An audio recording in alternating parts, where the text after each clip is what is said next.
Good morning and welcome back to Football Morning Show. Masih bersama gue Hanif Tamrin yang tetap setia menemani aktivitas pagi kalian setiap jam 7 pagi, my friends. Dan gue ingin disclaimer dulu, pagi hari ini belum dimasukin hasil dari Chelsea melawan Man City karena memang selesainya udah sekitar jam 11 malam waktu Italia, teman-teman. Dan karena gue lagi ada di Italia, nggak bisa pakai sistem yang langsung nge-record semua grafis-grafis dan harus via editingan dulu. Jadi akan gue simpan analisa City lawan Chelsea untuk di FMS episode besok, oke? Dan untuk mengawali tentunya hari kita dengan spirit yang positif lewat asupan berita-berita dari klub kesayangan kalian masing-masing, kita absen dulu tentunya para komunitas my friends yang sudah setia komen di kolom komentar ya. Dan yang pertama gue ingin menyapa penjual makanan di Penajam. Itu dia, semoga dagangannya hari ini ludes, habis, laku teman-teman, sehingga bisa memberikan nafkah untuk seluruh keluarga kita. Kemudian juga menyapa customer service, semoga kamu diberikan kesabaran ya dalam menangani komplainan-komplainan ya, dan juga orang-orang yang suka marah-marah ya. Dan begitupun juga ada peternak bebek di Tegal. Ini dia. Gue tuh suka banget makan bebek teman-teman ya. Jadi ini krusial nih dalam menjaga asupan makanan salah satu favorit gue. Dan buat my friend yang posisinya atau profesinya merupakan seorang peternak bebek ya, bergaul dengan bebek tentu memberikan aroma-aroma yang kadang ada masa-masa tidak sedapnya. Nah, untuk bisa melawan itu teman-teman, gue saranin lo untuk tentunya setia pakai Rexona men. Ice Cool yang memiliki teknologi amino aktif. Apa itu teknologi amino aktif?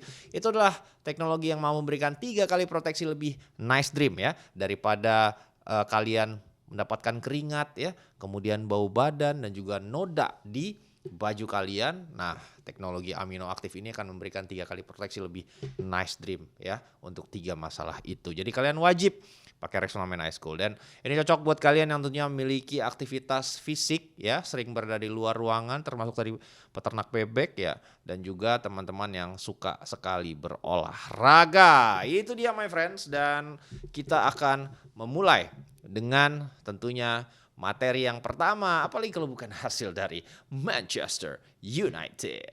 Itu dia. Sebelum kita bahas MU, gue ingin ingetin dulu biar kalian yang para pembela agar FMS ini selalu gratis ya, agar bisa terus konsisten Senin sampai Jumat, bahkan Sabtu tetap ada. Gua wajib mengingatkan kalian untuk klik like dan juga tombol hype biar ini terus kembali muncul ke halaman depan YouTube teman-teman ya. Oke, karena kalau enggak susah nih gue buat bayar Dani, bayar Jarwo, bayar yang lain-lain. Oke, dimulai dari hasil imbang Manchester United yang kemarin ditahan imbang akhirnya oleh Leeds United, bahkan sempat tertinggal lebih dulu teman-teman ya. Dan akhirnya bisa disamakan lewat gol dari Matheus Cunha. Ini kebetulan sekali karena di episode kemarin baru aja gue ngebahas kalau Cunha ini harus step up ya. Karena beberapa pemain kunci lagi harus absen membela AFCON, dan juga Bruno Fernandes yang belum fit. Jadi sosok Cunha ini yang harus step up dan benar-benar dijawab oleh sang pemain dengan mencetak gol penyeimbang. Dan ini sebenarnya menjadi sebuah bendera kuning bagi Manchester United. Kenapa?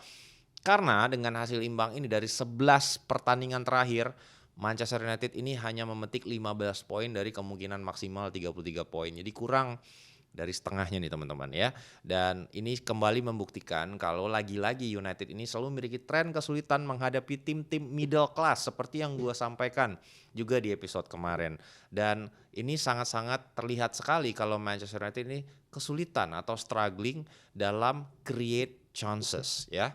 Di laga kemarin sangat mengandalkan Casemiro untuk bisa membuat rupas, tapi apa daya belum ada yang maksimal. Dan juga membuktikan hal tersebut terutama di babak pertama, kurangnya minimnya kans yang dibuat oleh Manchester United itu divisualisasikan dengan hanya 1 kali Benjamin Sesko menyentuh bola di kotak penaltinya Leeds. Kalian bayangin ya, itu membuat benar-benar seperti gambaran yang sangat clear betapa United butuh sparks of creativity dalam membangun serangan. Dan sangat disayangkan juga Aiden Heaven itu membuat sebuah kesalahan individu yang berujung kepada gol yang dicetak oleh Leeds United ya. Terlalu switch off ya, dirasa kayak mungkin gue bisa ngejar bolanya tapi ternyata pemain Leeds lebih cepat, lebih ngotot dan akhirnya mampu mendahului Eden Hazard dan kemudian mencetak gol. Dan itu yang membuat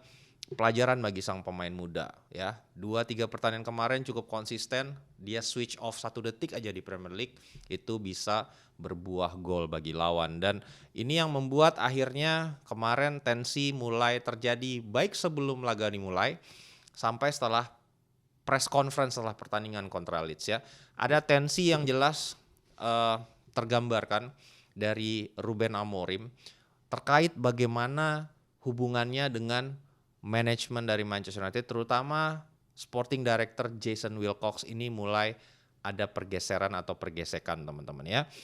Sebelum laga kontra Leeds ya, di pre-match press conference-nya Amorim, ini didesak oleh wartawan tentang bagaimana dia mencoba untuk fleksibel dengan memanfaatkan pemain yang sedikit karena banyak yang absen gitu ya. Dan dijawab oleh Amorim, dia terkesan frustrasi karena sporting director Jason Wilcox dalam hal ini tidak mensupport atau mendukungnya dalam bursa transfer. Jadi akhirnya dikeluarin lah kutipan kemarin tuh kalau United tidak akan belanja di Januari. Nah itu secara eksplisit dijelaskan oleh Ruben Amorim. Nah turunannya selain dari secara eksplisit dia menyindir Jason Wilcox di press conference sebelumnya, dia juga mendouble down tentang keyakinannya dengan skema dan juga pendekatan 3-4-3 dengan monster pressing yang pernah dia terapkan di Sporting dan works di Eropa maupun di Liga Portugal ya. Disampaikan oleh Ruben Amorim ya. Jika Anda terlalu banyak plan B, itu artinya plan A Anda cacat ya. Pemain jadi bertanya, apa berikutnya ya? Apa taktik berikutnya? Kalau terus-menerus menyesuaikan siapa lawan berikutnya. Ketimbang mencoba mengeksekusi plan A sebaik mungkin. Nah, ini menurut gua ada benarnya nih kawan kita Ruben Amorim. Kenapa? Karena kalau kita lihat manajer-manajer yang memang merupakan levelnya itu top, itu nyaris nggak punya plan B teman-teman. Kita emang lihat Pep Guardiola punya plan B? Enggak, ya udah mainnya kayak begitu gitu. Cuman plan A-nya begitu dahsyat sehingga nggak perlu plan B. Begitupun dengan Jurgen Klopp ya, gegen pressing dan heavy metal football yang dia kembangkan itu begitu relentless sehingga dia nggak perlu plan B ya. Dan itu yang secara eksplisit disampaikan oleh Ruben Amorim menyindir dari Jason Wilcox karena dilansir oleh The Athletic sebenarnya ada grup WhatsApp yang berisikan Jason Wilcox, Ruben Amorim, Omar Berida dan Sir Jim. Nah di grup WhatsApp ini tuh sering sekali dianalisa masukannya oleh sporting director. Kenapa kamu tidak lebih fleksibel? Kenapa harus maksain 3-4-3? Dan ada narasi untuk bisa mendukung Ruben Amorim, ini dari Jason Wilcox ya, untuk bisa mendukung Amorim mewujudkan visi tim 3-4-3 yang monster pressing itu membutuhkan biaya yang sangat-sangat besar ya. Dan secara cost wise, Wilcox merasa dan preferred formasi 4-3-3 itu lebih achievable dan lebih suitable dari core tim yang dia miliki sekarang ya. Itu yang membuat akhirnya Wilcox ini tidak mau mensupport Ruben Amorim di jendela transfer musim dingin teman-teman. Dan itu yang membuat akhirnya Amorim ini speak out ke publik soal itu ya. Dan kemarin akhirnya tensi itu kembali terungkap dan dia menyindir secara eksplisit setelah hasil imbang kontra Leeds United. Dia sampaikan, saya tahu nama saya bukanlah Tuchel, Conte, atau Mourinho, tetapi saya adalah manajer Manchester United. Itulah kesepakatannya sebagai manajer, bukan pelatih, dia sampaikan. Dan itu yang membuat akhirnya ini menjadi di pick up oleh seluruh media yang mengcover press conference tersebut, mengartikan ini sebagai sebuah gesekan yang terjadi antara Ruben Amorim dengan Jason Wilcox sebagai sporting director dari Manchester United. Dan Wilcox ini cenderung kekeh karena dia ingin mengakomodir 4-3-3 yang sudah dia buktikan sukses di Manchester City dulu ketika dia dan Omar Berida masih berada di sana. Dan itu yang membuat Amorim mengeluarkan statement ini. Kan kalau kita ambil petik statementnya, kalau pelatih ya tugasnya dapat pemain ya latih aja gitu. Tapi kalau manajer itu berhak menentukan kebijakan siapa pemain yang akan direkrut, seberapa besar mahar transfernya, di consult dulu kepada dia. Nah ini yang sepertinya tidak terjadi dan akhirnya menjadi meruncing gitu, dan dia sampaikan dia tetap akan ada di Manchester United hingga 18 bulan ke depan, kecuali manajer dari United itu berkata manajemen dari Manchester United berkata sebaliknya dan ingin memecat Ruben Amorim. Nah, kita lihat nanti seperti apa developmentnya, dan satu hal yang pasti, salah satu target yang diincar oleh Ruben Amorim pastinya kan seorang gelandang. Karena kita tahu seperti kemarin antara Casemiro dan Ugarte ini tidak memiliki sense of flexibility dan juga level of physicality yang dibutuhkan untuk menerjemahkan seperti apa 3-4-3, terutama poin dari lini tengah yang ingin diaplikasikan oleh seorang Ruben Amorim. Dan lagi-lagi ada dua nama yang beredar, itu adalah Carlos Baleba dan juga Elliot Anderson, yang memang keduanya itu adalah nama-nama yang secara harga ini mahal banget teman-teman gitu. Dan United ini setelah mencoba di musim panas kemarin, terutama untuk Carlos Baleba, itu mencoba kembali mengeksplor kemungkinan untuk mendatangkan sang pemain itu di jendela transfer musim dingin ya. Jadi kontaknya itu bukan dengan Brighton tapi dengan entourage atau agen dan juga keluarga dari Carlos Baleba, dan disampaikan oleh klub ya, kalau dari pemainnya pasti definitely pengen bergabung lah ke Manchester United ya, it's a step up of career gitu. Tapi dari Brighton itu menutup semua kemungkinan. Jadi disampaikan oleh perwakilan Brighton, mereka tidak memiliki intensitas untuk menjual Carlos Baleba di Januari, begitupun di musim panas mendatang. Dan mereka bahkan tidak ingin membuka diskusi untuk menjual sang pemain. Ya, satu-satunya mungkin cara yang bisa membujuk Brighton dalam hal ini untuk at least berkenan bernegosiasi adalah mahar transfer yang over the top atau jauh di atas harga market price gitu. Dan itu yang membuat akhirnya kemarin disampaikan juga oleh Fabrizio Romano, di double down oleh Mail Online, ini mungkin United akan kesulitan mereinforce squadnya di bursa transfer Januari ini. Ya, itu dari Manchester United, kita lihat nanti seperti apa perkembangannya. Ya definitely jika hasil yang kurang baik, kurang positif terus-terusan dipetik oleh Ruben Amorim, tekanan semakin tinggi, ini mungkin pergesekan ini bisa jadi berujung kepada konflik seperti Maresca dan Chelsea. Nah, ngomong-ngomong soal Chelsea, kemarin saat ditanya di press conference Strasbourg, ini Liam Rosenior ini memberikan kode yang eksplisit ya, dan sinyal-sinyal yang seolah-olah mengkonfirmasi jika dia segera akan bergabung ke Chelsea Football Club. Disampaikan oleh Rosenior, dia bilang mungkin ada ketertarikan. Kita lihat saja, dia bilang. Saya ingin fokus ke Strasbourg, saya tahu Chelsea sedang mencari manajer. Jika ditakdirkan terjadi, maka nanti akan terjadi kepindahannya ke Chelsea. Itu yang disampaikan oleh Liam Rosenior kepada Athletic ya. Dan walaupun semalam kita belum melihat Chelsea memiliki manajer baru, kita akan bahas lebih detail nanti di episode besok ya terkait hasil kontra Manchester City. Oke, berikutnya kawan kita Arsenal ya kembali melebarkan jarak dengan peringkat kedua dengan kemenangan yang cukup nervy ya. Walaupun sebenarnya agak shaky tapi tetap mampu memetik poin penuh. Ini adalah ciri-ciri dari tim yang bakal juara ya. Walaupun penampilannya nggak impresif, tapi hasil 3 poin tetap berhasil dibawa pulang ya. Ini sempat terjadi sebuah blunder dari Gabriel Magalhaes ya. Dia malah ngumpan direct ke Evan Nilsson, akhirnya dia mencetak gol. Dan itu membuat akhirnya Arsenal berada dalam posisi tertinggal dulu dan sedikit tertekan. Namun ya The Gunners mampu comeback dan menang dengan skor 3-2. Dan gap point dengan peringkat kedua itu melebar menjadi 6 poin. Kita lihat dulu secara statistik teman-teman ya. Arsenal unggul ball possession dengan 57% ya, dan kita semua tahu Bournemouth bukanlah walk in the park ya, opponents ya. Ini nggak gampang. Ini selalu menjadi laga yang tricky buat tim manapun karena Bournemouth selalu bisa menyakiti tim manapun. Memiliki gaya bermain yang jelas, pelatih yang oke. Dan secara expected goals bahkan sebenarnya Bournemouth lebih baik ketimbang Arsenal ya. Dengan total shots juga lebih banyak Bournemouth ketimbang Arsenal. Namun lagi-lagi efektivitas dari penyelesaian itu mampu diperlihatkan oleh squad The Gunners, dan itu membuat Arsenal mampu menjaga jarak yang nyaman. Dan kalau ada satu hal yang pengen gue highlight di sini, itu adalah bagaimana pemain-pemain senior Arsenal ketika saat itu susah, berada dalam kondisi yang sulit, itu mereka mampu step up ya. Pertama kita tahu bagaimana Gabriel Magalhaes membuat blunder.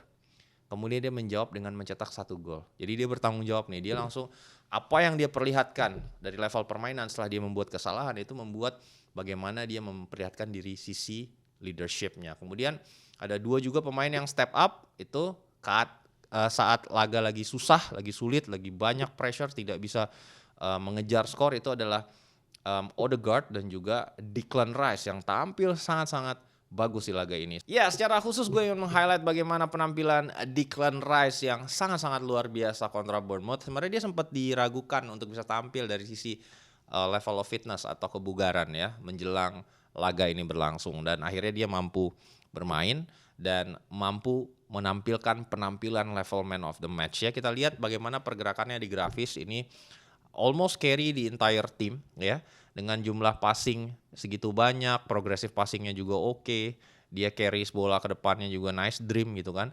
Dan ini senior player ini bisa memberikan inspirasi ke pemain lain untuk bisa mempertahankan skor, karena kan sebenarnya ini nervy ending. Ketika udah menang 3-1 itu kembali Bournemouth mampu mencetak 1 gol ya, dan sisa 15 menit ini Arsenal harus mempertahankan keunggulan ya, karena Bournemouth slowly gaining confidence dan juga mencoba mengejar skor. Dan uniknya ini kembali mampu dituntaskan oleh Arsenal. Kalau kita lihat secara statistik, tidak ada tim yang mampu mempertahankan keunggulan 1 gol, selisih 1 gol di sisa 15 menit pertandingan pada musim ini lebih banyak dari Arsenal ya.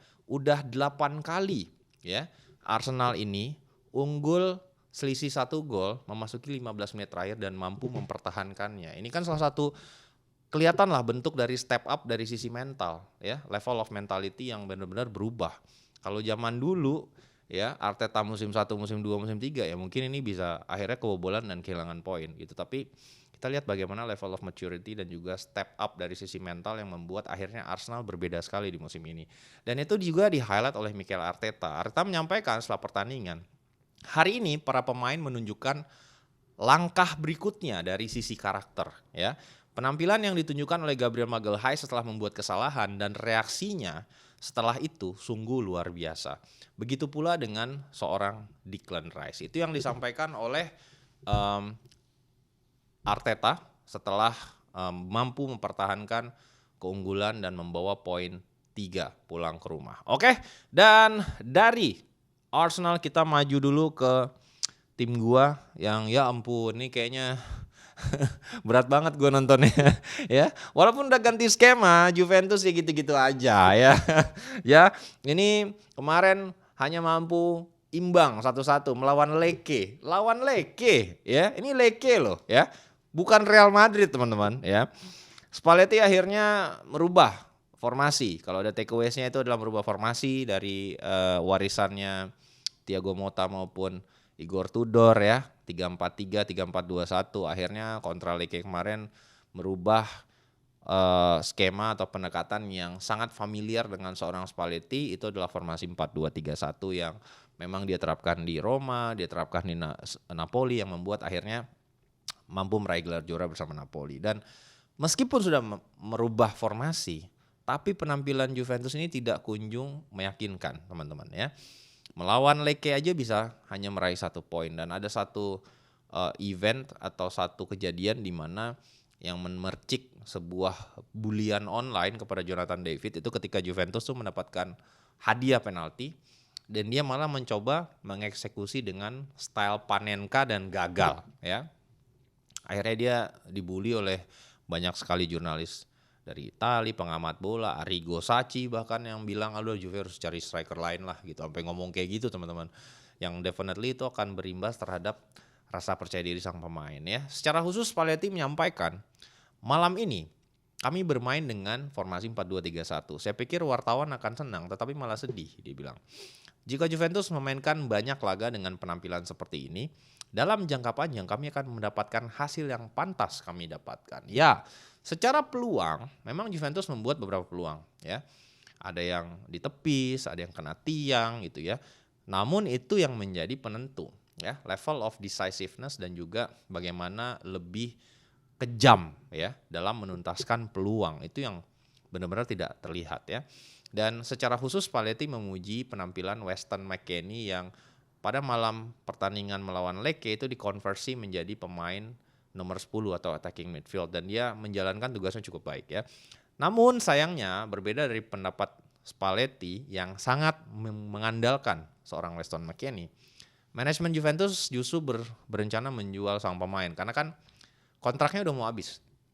Sisa 6 bulan. Dan kalau Juventus ingin mendapatkan keuntungan atau mengurangi kerugian karena di bulan Juli nanti kan Weston McKennie ini bisa pergi dengan gratis. Jadi harus sekarang dijualnya. Itu yang coba dilakukan oleh Juventus, menawarkan ke berbagai tim yang mau menampung seorang Weston McKennie ya. Dan dia juga insist tentang insiden penaltinya si Jonathan David ini. Dia tidak ingin ikut campur dan percaya sepenuhnya kepada hierarki penendang. Jadi ada 3 penendang yang sudah dipilih, ditentukan di Juventus, itu adalah Jonathan David, Manuel Locatelli, dan Kenan Yildiz. Dan para pemain ini yang menentukan siapa yang akan nendang kalau dapat kesempatan. Nah, berhubung hadiah penalti itu terjadi karena effort dari Jonathan David, maka yang menendang adalah dia. Walaupun dia merasa itu gagal, tapi dia tetap percaya dengan sang pemain. Nah, secara khusus salah satu pemain senior Juventus, Gleison Bremer, menyayangkan hasil ini ya. Lawan Lecce aja nggak bisa menang, dia bilang. Jadi laga seperti ini yang saya khawatirkan karena kami kebobolan tiba-tiba out of nowhere ya. Kami terlalu lama menyamakan skor.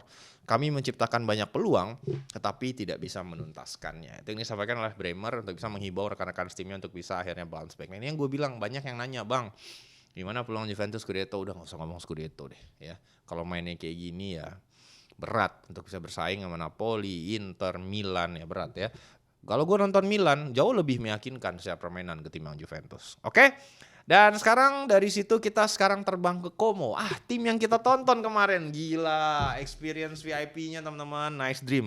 Pertama kalinya gue bisa nonton di bench di sebelah Cesc Fabregas. Itu sebuah benar-benar pengalaman yang luar biasa sih menurut gue. Jadi kalau kalian lihat itu live-nya kemarin, IRL gue, itu benar-benar tackle itu kelihatan beterbangan, bagaimana teknik dari pemain-pemain yang main, terutama Maximo Perrone, Nico Pas nerima bola, teknik dia dalam ngedorong bola, keeping ball, di tackle 2-3 orang, di press 2-3 orang, itu kelihatan banget secara real dan dekat gitu. Jadi gue jadi paham, that is another level of experience dalam menikmati sepak bola. Nah, khususnya terkait pemain yang kemarin gue temuin, Nico Pas, Real Madrid mengkonfirmasi akan mengaktifkan klausa buyback dari Nico Pas ya. Madrid ini memang memiliki klausa pembelian kembali Nico Pas ya dari Como dengan harga yang udah diset 9 juta euro ya. Dan klausa tersebut dipastikan akan diaktifkan oleh Real Madrid memasuki musim panas mendatang. Dan Como terbuka untuk menahan Nico Pas semusim lagi jika Real Madrid mengizinkan ya. Definitely pasti harus ada lagi hitung-hitungannya tuh. Ya kalau kembali extend 1 musim lagi berarti mungkin harga buybacknya juga di set lagi juga murah juga gitu. Jadi Madrid nggak rugi secara finansial gitu. Dan Madrid berencana memulangkan langsung di musim panas ini dan menjadikannya salah satu pemain kunci ya di skuadnya Xabi Alonso. Ini sumbernya dari Fabrizio Romano dan juga La Gazzetta dello Sport. Dan dari Real Madrid sekarang kita terbang ke Barcelona. Iya, rivalnya Madrid dong. Iya, di mana kawan kita Barcelona itu sekarang berada di urutan terdepan dalam perburuan tanda tangan Dusan Vlahovic. Ini dia. Barca ini memiliki 3 prioritas di bursa transfer musim panas.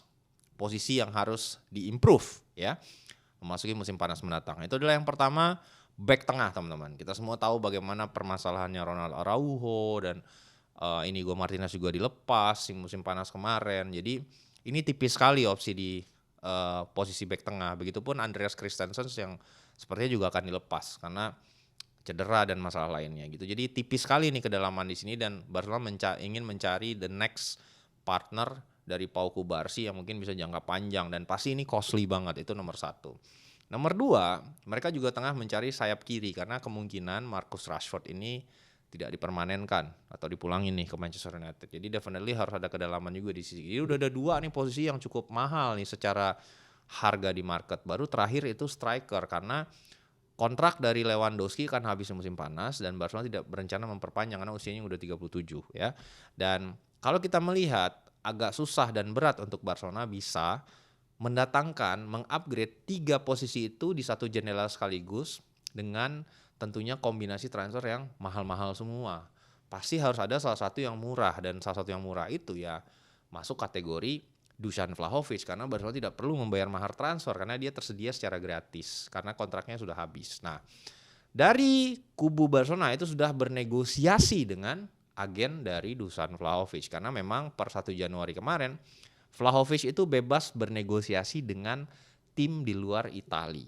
Jadi udah langsung dilakukan pendekatan oleh Deco dan antara supply dan demand ini gapnya nggak terlalu jauh ya. Kubu dari Vlahovic itu pengen at least dapat gaji yang sama yang dia terima di Juventus, which is 12 juta euro. Kita lihat nanti seperti apa, apakah secara kesiapan finansial Barcelona capable atau enggak. Oke, itu dari Barcelona dan terakhir kita tutup dengan konfirmasi dari dipilihnya pelatih tim nasional Indonesia yang baru, John Herdman ya. Ini PSSI kemarin mengkonfirmasi via sosial medianya dan websitenya juga jika John Herdman ini resmi dipilih sebagai pelatih tim nasional yang baru dan akan dikontrak dengan opsi 2 tahun dan perpanjangan 2 tahun ya. Kita coba analisa dulu ya.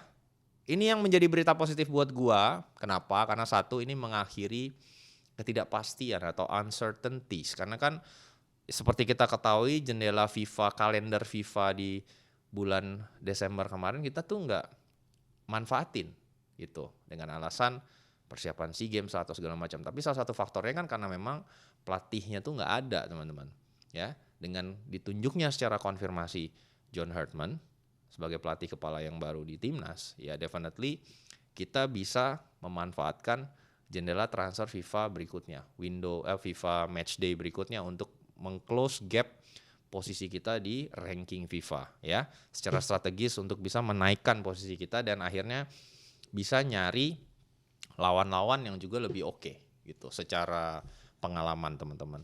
Itu yang pertama. Terus yang kedua yang gue baca statement dari Exco yang paling podcast ya, dia bilang kalau John Herdman ini tidak akan dipecat oleh PSSI gitu ya apapun hasilnya karena katanya udah nggak ada uang buat bayar pesangon, which is the problem that he caused in the first place gitu. Jadi ya kita lihat dari sisi positifnya aja, berarti nggak akan ada campur-campur tangan untuk tiba-tiba nanti misalnya penampilan lagi bagus tiba-tiba diganti lagi di tengah jalan gitu kan.